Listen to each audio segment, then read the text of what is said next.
New at 6, Californians see homelessness as one of the state's top issues. You know, sadly, the number of homeless families in the Sacramento area is only increasing. But new tonight, we do have some good news.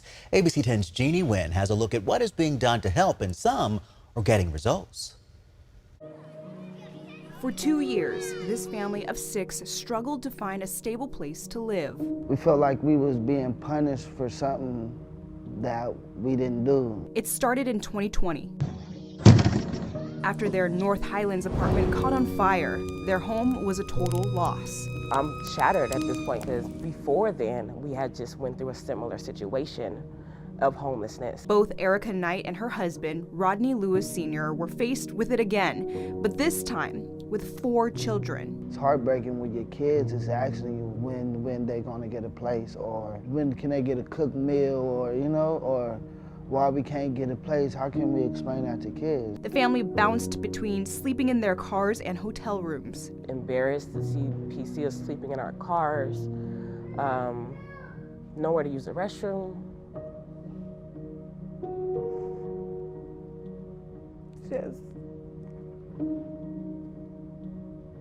It was the worstest feeling ever. And just last year, Knight says she couldn't continue to put her family through this pain after her daughter spoke up. My oldest daughter, she said, "Mom, are we ever gonna get a place? Are we ever gonna get an apartment?" I went to the bathroom and I cried so hard. I cried so hard.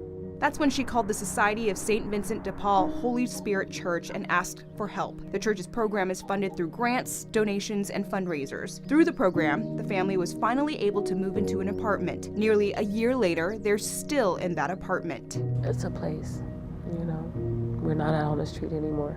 We don't have to drive around all night. According to the state's Business Consumer Services and Housing Agency, homeless families in Sacramento County seeking resources is on the rise again. In 2021, 4,492 families with children sought access to services, and in 2022, that number jumped to 5,281 families. A lot of these programs started out during the pandemic when schools weren't open no more and they started seeing more kids. Lucia Vega is the program director at Mustard Seed School, a Loaves and Fishes program that provides free school for children that are experiencing homelessness. We see the families that are camping down by the river and they come here for school, for showers, for food. Since the pandemic, Vega says less families are coming to Mustard Seed. She believes it's because these families need so much more than school. It makes me sad because there's not enough resources to help everybody.